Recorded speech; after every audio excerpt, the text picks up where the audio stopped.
The film opens with an injured young woman gradually regaining consciousness in what seems to be a completely white room. She panics as soon as she opens her eyes and tries to stand up but fails. Her legs are bandaged and appear to be injured. A menacing male voice informs the woman that she overslept while she examines her surroundings. The man identifies himself as her kidnapper, Thomas Alcroft.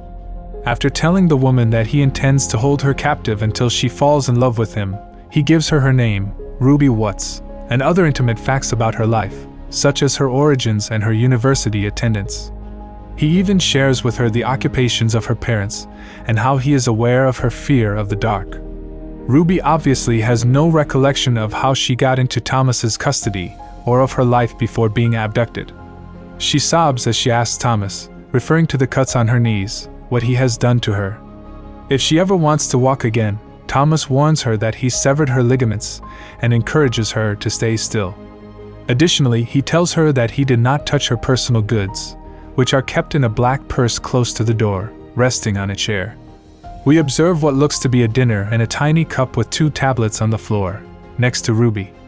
According to Thomas, he gave her 2 pills, a pain reliever and a contraceptive pill. He then goes on to tell Ruby what their life together will include, including the daily food she will be given and the fact that he will assist her with washing and using the restroom. Her days will begin at 7 a.m. and end at 11 p.m., and as they live far from the nearest home, it will be nearly hard for her to escape. Ruby asks Thomas whether he had beaten her once he's done, and he says he hadn't. After that, Ruby is left alone in the room as Thomas departs. The scenario ends with Ruby catching a glimpse of her bracelet, which conceals the etching Ruby X. Ruby remains in the same location the following day. She ate the meal Thomas had prepared for her, but she didn't touch the pills as evidenced by the empty plate next to her.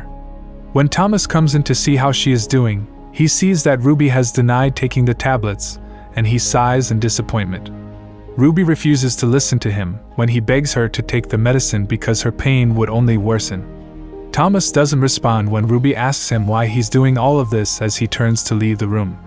Ruby's cries are heard from the other side of the room as Thomas leaves and the doors slam shut, bringing the scene to black. Thomas pays Ruby another visit later that day. It's nighttime this time because the room is shrouded by a deep red light.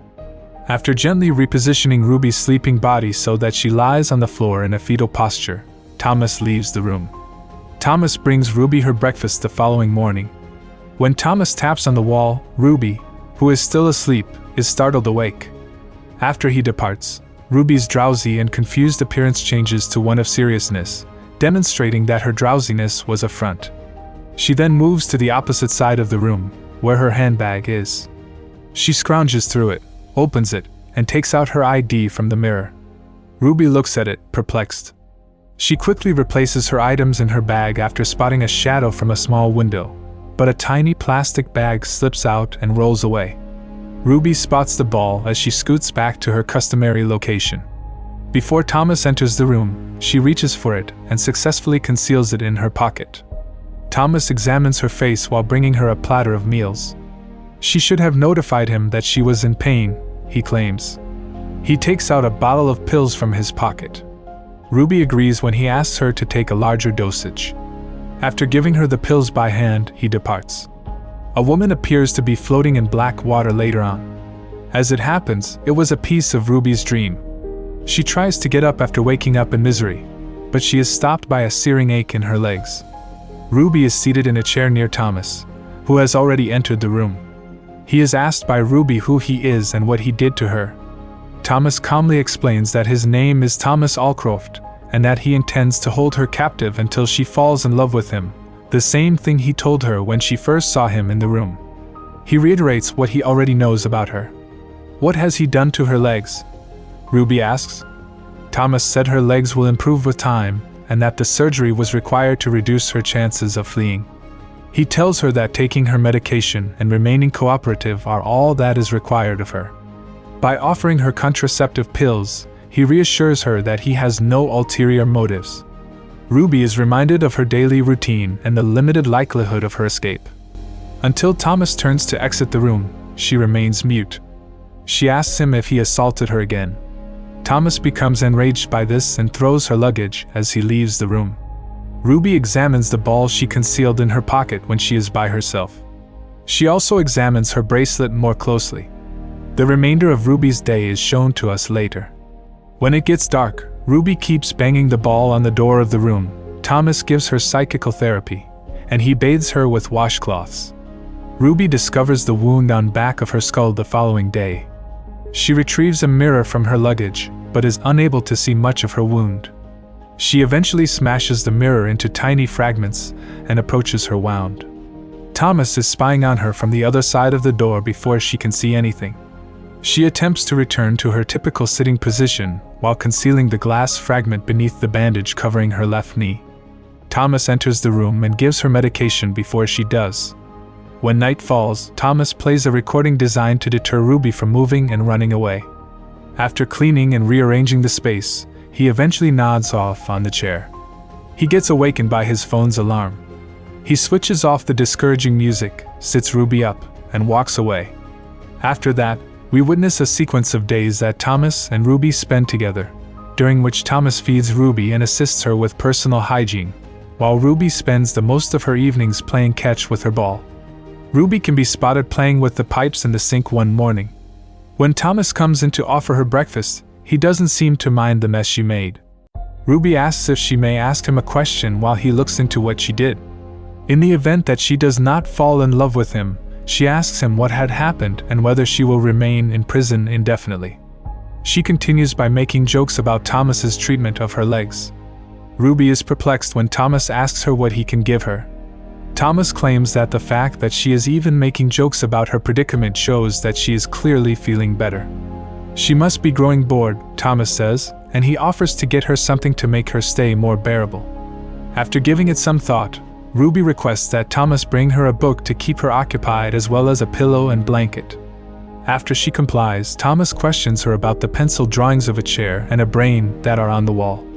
"They're pretty," she remarks. In addition to praising her appearance, Thomas asks her to repeat what she wanted given to her, which she does. Ruby is spotted the following day, resting on a mattress with a cushion next to her. As he walks in, Thomas hands her a book. She says she has read it before after turning through it. Since that book is all Ruby can recall from her time in captivity, she becomes overwhelmed. Ruby is given hope when Thomas tells her that she might be able to retrieve some of her memories if specific triggers cause them to resurface. She expresses gratitude to Thomas for offering to help her restore her memory. When Thomas later gives her dinner, he asks Ruby if she has any more requests. He delivers her a red bush tea as soon as she says she wants one. Ruby smells it and brings back a memory. She asks Thomas whether he knew she would choose this particular tea, grinning. "It's the only thing she drinks," he says with a smile. He responds that he completed his research when Ruby wonders how he knows anything about her. Ruby can be spotted looking through her book later in the day. When she applies the mirror piece she struck earlier to the seemingly meaningless letters on the page she stumbles to, she discovers that some of the letters spell out "Don't trust him" in a mirror. A table appears a few seconds after Thomas cautiously enters the room. As it happens, Thomas requested that they eat supper together, so they do. Ruby responds favorably to Thomas's question about the book, highlighting its conclusion in particular. Ruby resists when Thomas tries to grab her hand in his while grinning. Ruby is asked what's wrong by Thomas. Ruby is first reluctant to ask Thomas how many other people were in prison before her. Ruby is determined to find the truth, even though Thomas disputes her claims. She goes on to charge Thomas with pursuing, enslaving, abusing, and killing young ladies much like her. She is startled as Thomas raps his fist on the table before she can continue. He cleans his arm of the blood and refutes her accusations once more. Ruby says that because she thinks what they have is unique, she doesn't want Thomas to have done this to anyone else before. After claiming that nobody else is there, Thomas exits the room. Ruby's terrified looks vanish as soon as Thomas leaves, showing the audience that she was only acting. The following day, Thomas tells Ruby that although her legs are recovering, more time is needed. Ruby examines her injuries and removes the bandages from her legs after he leaves. Her legs don't appear to have been cut. Eventually, she gets up and walks to the door. She recalls a guy and Ruby standing in front of her home door when she taps the doorknob. Ruby returns to her bed after giving up on trying to open the door. She unintentionally smears the ink the message was written with while she is reading the obscure message in her book. She discovers a new recollection of concealing something in the room behind a brick after smelling the ink that discolored her palm. A dozen matches fall out as Ruby removes the brick, indicating that the matches were used to write the cryptic inscriptions. Ruby and Thomas are having dinner later. To create a romantic atmosphere, Ruby requests a candle. Ruby accepts when Thomas suggests that they start anew when he takes it to her and strikes a match to ignite it. Ruby then shares with Thomas the dream she has been having repeatedly in which she is submerged in water. Her hand gets closer to the match as she describes the specifics of her dream. When a hand reaches out to save her, she tells Thomas that her dream is over. By the time her story is over, Thomas's hand is clutching hers while hers is on the match. Without Thomas noticing, Ruby manages to take the match by pretending to cough and bringing her hand to her chest. We witness how Ruby's days are going in the next scene. She is working out her legs, writing in her book, and rehearsing the use of her shattered mirror portion as a weapon. She pretends her legs aren't in very good shape, while Thomas helps her walk again. We discover at the conclusion of the scene that Ruby scribbled a play along in her book. Ruby can be seen doing push-ups the following morning. When she hears Thomas coming toward her room, she quickly heads to her bed. She pretends to study her book to allay suspicions. She accepts Thomas's suggestion that he should assist her in stretching her legs before supper. Ruby pretends that her legs are injured once more while Thomas helps her walk. Thomas congratulates her on her efforts after they make it to the opposite half of the room and says they might be able to have dinner upstairs if they keep going in this manner. Ruby and Thomas are eating dinner together once more in the evening.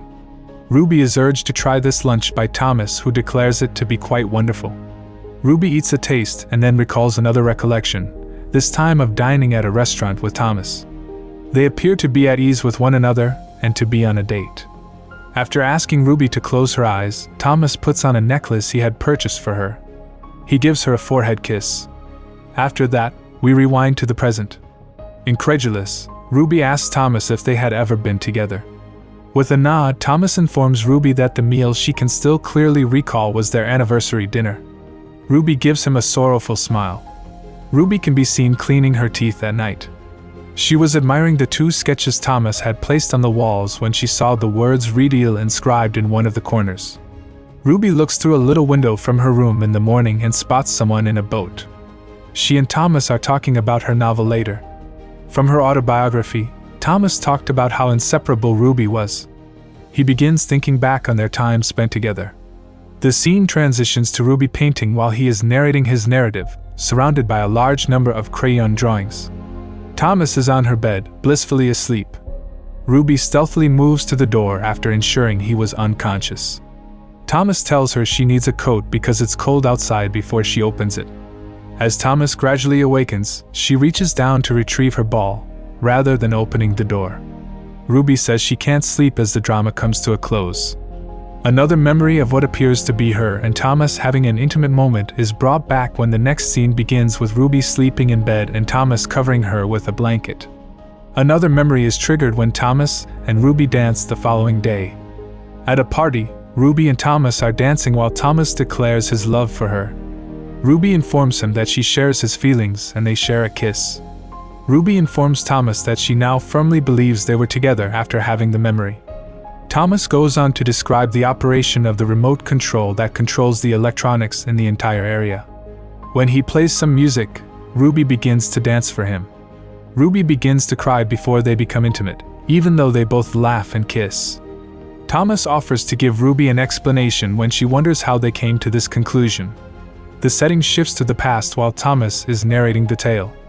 Ruby is seen at a pub, waiting for Thomas. Nick, who lives with her, is openly flirting with her. Ruby and Nick depart to return home when Thomas misses the train and is unable to meet her. Ruby receives a message from Thomas saying that his friend Rob is picking him up and that he should see her shortly.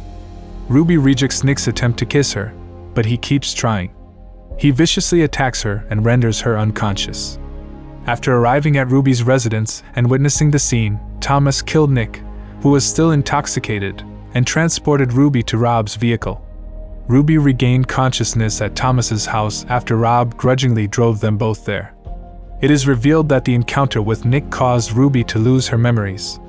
Thomas stops Rob before he can call for an ambulance. After some debate, Rob consents to assist Thomas in his attempt to restore Ruby's memory. They head far north, where Thomas thanks Rob for his assistance and severs his relationship with him. After that, Thomas takes Ruby to a deserted island farm, where he holds her captive. Thomas gradually learns about retrograde amnesia, a type of amnesia in which the victim loses all memory of the past before an attack. He also discovered that whenever Ruby slept a lot, her memory appeared to return to its pre-attack state.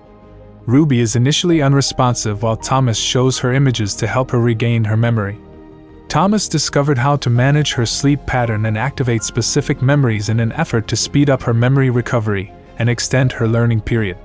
She responds and makes progress when he offers her her favorite book. Thomas keeps trying, but he believes he needs a fresh start to really win back Ruby's memories and trust. For this reason, he built the White Chamber and made up the whole story about severing Ruby's leg ligaments and kidnapping her. Ruby breaks down in tears as Thomas concludes his story, and she appears to regain her memory. The two get close and end up dozing off on each other. Before Thomas's watch can sound his alarm, Ruby wakes up first and switches it off. She stabs him with a fragment of the broken mirror. Thomas tries to stop her as she begins to crawl away. She escapes to the outside after kicking him with her feet. She goes to the boat after staring at the sky with tears in her eyes, but she faints before she can get away. When she awakens in a hospital room, the doctor tells her that she would be okay and that her accident might cause some short-term memory loss. The doctor turns out to be Thomas, who once more planned a fresh situation in an attempt to win Ruby's trust and help her remember things.